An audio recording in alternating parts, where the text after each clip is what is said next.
Up next, you'll learn about different social engineering techniques to gain sensitive information. You're watching IT Pro TV.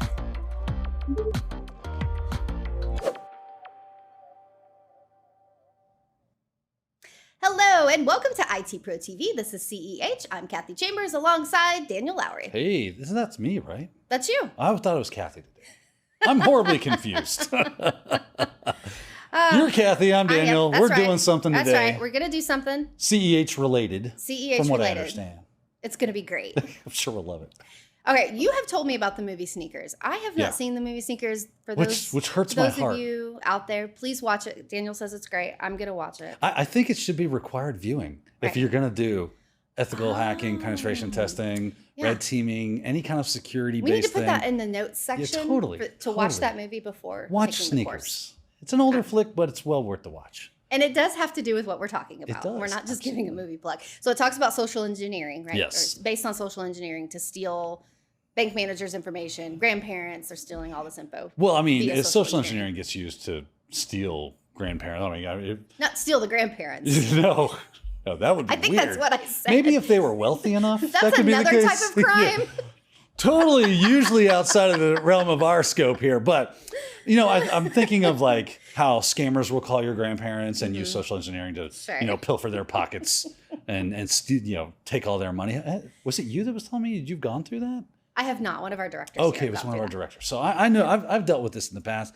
And yes, in Sneakers, they use social engineering to gain access into banks and steal money and to show the weaknesses in there, kind of like what we're talking about doing right here with CEH. How can I utilize these skills to help an organization or a company, a business, or whatever, see the weaknesses, the flaws in their security?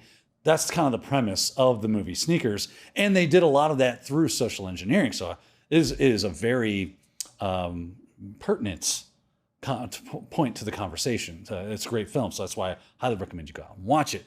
But yes, that is something that is done for those reasons, but not just that. We can then focus that down into what we're talking about, which is IT, which is going after IT security, looking at those moving pieces and seeing where are the weaknesses, where are the vulnerabilities, and can I exploit social engineering to those ends? So yeah, we want to. So this is going to be stuff like when you break it down to brass tacks. Can I get any networking information out of somebody? Can I find out like what security controls are being utilized? Specifically, I figure out makes and models. Hey, do you guys use firewalls? Blah, blah, blah. Trying to figuring out those bits and pieces. Any good intel I can get, as I like how Kathy said, sensitive information. Stuff they normally wouldn't tell you. But because you were winsome and charming, or you had a good story, or you maybe used something like urgency or fear to elicit that information, they divulged it, right? So that's the kind of stuff. Operating systems, always good. Those types of technical details, where are exits? What do you do in case of a fire? And that kind of thing. If I was doing a physical pen test, that would be good information for me to know. And social engineering techniques will allow me to gain that information and then utilize it as I see fit. So can you get this just by asking questions? Is that question a stupid question? Like I'm just call somebody up? You're getting information out of me asking questions? Well, I can't. But absolutely. I mean, this is the idea behind basic social engineering. You're just asking questions. You're probing. You're being, again, going back to the idea of you want to be winsome or you want to be charming, or you a combination of charm and urgency, or fear, anything that you can do to basically get somebody in a position to where they are talkative. They want to tell you things, right? So these are going to give us a bunch of techniques that we're going to take a look at today. They're going to be the springboard of that idea, right? So these are going to be things like eavesdropping, shoulder surfing, dumpster diving, and impersonation, specifically of what we're going to kind of dive into the more detailed versions of what you can do with social engineering. But at its base, social engineering can just be asking questions and interacting with the people in some way, either email, phone, in person, with them to get that information out of them. You are so charming. I bet you could. I bet you could really. Oh, stop. Stop. Right? Let's dive into some of these. You mentioned eavesdropping. Yes. Yeah, so let's chat about that. What exactly does that entail? Probably one of the more easy techniques, eavesdropping, but I love it because it is so effective, right? You just have to become, well, in the military, they told you to become the gray man, but now they probably say gray person. What you're trying to do is be your background noise. You are not there. The less you make of yourself, the better with eavesdropping, because then people feel free to have open conversation. And from open conversation can be, well, sensitive information. I can learn more about that. So I start figuring out where people hang out and, where do they have lunch? And I start making that my regular haunt as well, and make sure that I'm close in earshot. Of course, you can use technical things like, listening devices or things of that nature. You can employ those more technical aspects of it. But ultimately, at the end of the day, it's just overhearing conversations. And I mean, honestly, a man-in-the-middle attack is an eavesdrop. I can see the stuff if I'm network sniffing. That's a type of eavesdropping. But it's just on a technical level. But ultimately, that's the idea. I'm hearing a conversation in some way, shape, or form that wasn't meant for me, and maybe I can find some good information out of that. And this can be done over the phone. I can tap a phone. I can just pick up a phone, and if people are having a conversation, it's a party line kind of thing going on, I can get that info. If I can maybe grab an email, read people's email. I actually was a horrible person. When I was in school, and I mean like middle school, high school, I loved reading girls' notes because information was power. I knew everything about the girls and what they were going to do. So I was like, tell me about, Sarah, does she like me? If she said anything? I was like, I'll find out. I was like that guy. And I would intercept notes, make copies of them, and send them back on their way so that, I was eavesdropping, right? That was the whole idea behind it. So it's a very effective technique.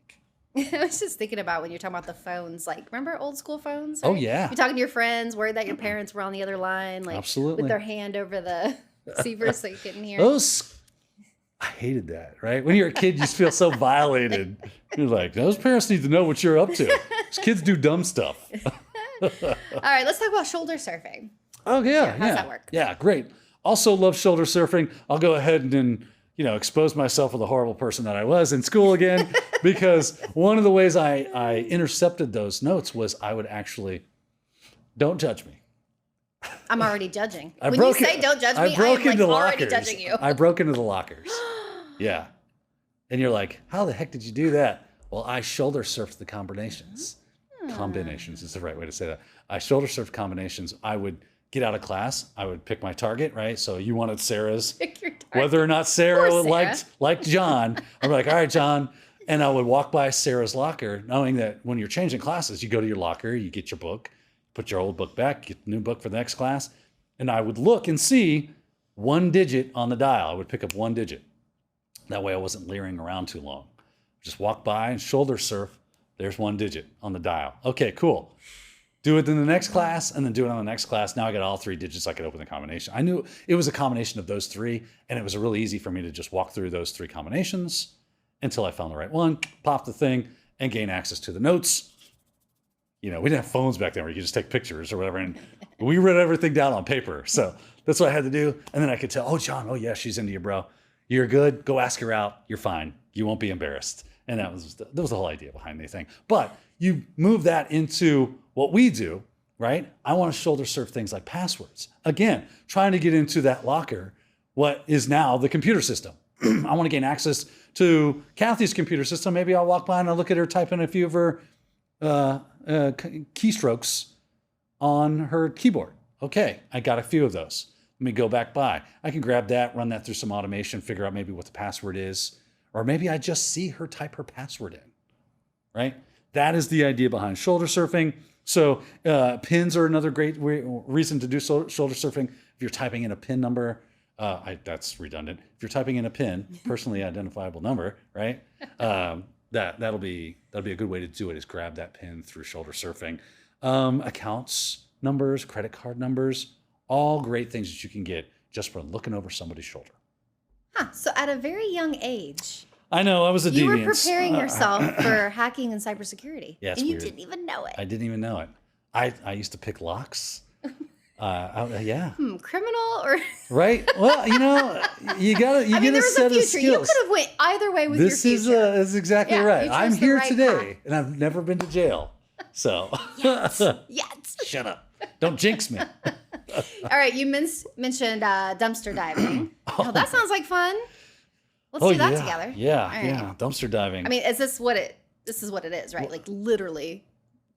Yes. Literally going into Absolutely. So if you want to become a true real hacker, Kathy, after the show, we can jump out there and we can find what we can find. Because you jumping in a dumpster and, well, you're going to get your hands dirty, obviously, because you're in a dumpster. But think about what people throw away. Right. I love, for dumpster diving, looking for day calendars, right? Those desk calendars that sit on your desk. What do you write on your desk calendar, right? Old steno pads, legal pads, and don't forget just the random printouts. I am wicked paranoid about that stuff. I have a stack of steno pads from years past because I won't throw them away because I'm afraid someone will look through them and it'll be sensitive information in there. And stuff that I do have to throw away, I shred and put into a secure shredding environment that's going to get picked up by like a company like Iron Mountain or something that does those secure things with shredding, completely obliterating them. Or I will put them in water until they become pulp and then make sure that it becomes nothing. But yes, the idea is jump into a dumpster, find what you can find. You never know what people throw away. Look through that information, find the good sensitive information that you need, and get out of the dumpster, go take a shower. I think we have one left. We got one. Impersonation. Impersonation? Oh, yes. Impersonation. I mean, that's what that is, right? I know what that means. Absolutely. Again, we're back to being spoiled by words that embezzle their own definition in, right? We are becoming another person, right? So if I impersonated, probably wouldn't have an easy time with it because my physical characteristics are much different than Kathy's, but maybe through an email or some other form, I could impersonate Kathy to try to gain sensitive information or access to sensitive information because the people that I'm talking to trust Kathy. And I get that implicit trust because I'm impersonating her. So that's the idea behind impersonation, right? So this is really a chance to test out your acting chops, right? And try to become that person in some way, shape, or form. And this could be literally through a conversation. Now, it might not be somebody they know per se, but you might be impersonating a person from an entity they trust. Again, you're looking for built-in trust when it comes to impersonation. I want to pretend that I am with the IRS. Now, you say, well, Daniel, people don't trust the IRS. But they sure as heck aren't going to lie to them because they know there are heavy penalties and fines. Again, I'm utilizing fear instead of, charm or something like that. I'm going for more of a negative emotion with that. But maybe I am going with, hey, I'm with Iron Mountain. We're here to grab your boxes for shredding. Oh, okay, all those documents are right over there. I've got the right uniform. I'm acting like I'm one of those people that you trust. I'm impersonating an individual that would be from those organizations that they do trust. And then they give me access to that sensitive stuff. I say, have a nice day. I'll walk out the door. Now I've got a box of sensitive information that was supposed to go to a shredder, but now is in my hands, right? So that's the idea behind that. Again, you can do this in phone conversation as well, or email correspondence. Impersonation is a really good way to go. There's things like email spoofing to make it look like it came from somebody else, or if I gained access to somebody's email inbox and could send emails on their behalf, then again, you're getting that kind of lends to the idea of business email compromise, but it's still an impersonation of some way, shape, or form. And if you can do it right, people will trust you and give you the sensitive info you're looking for. Wow, there are so many ways to get sensitive information without actually hacking anything. I know. It's a completely non-technical. I could be a different type of hacker. Right? Yeah, and there are people that do it, and that's all they do for a living, is do social engineering and figure out what people will tell them if they just say the right thing. Awesome. All right, let's look at some of these key points, some of the things we talked about. So we talked about the basics: eavesdropping, shoulder surfing, dumpster diving, impersonation. Yeah, there you awesome. go. There you go. There you have it. More CEH coming your way on IT Pro TV. Stay with us. Thank you for watching IT Pro TV.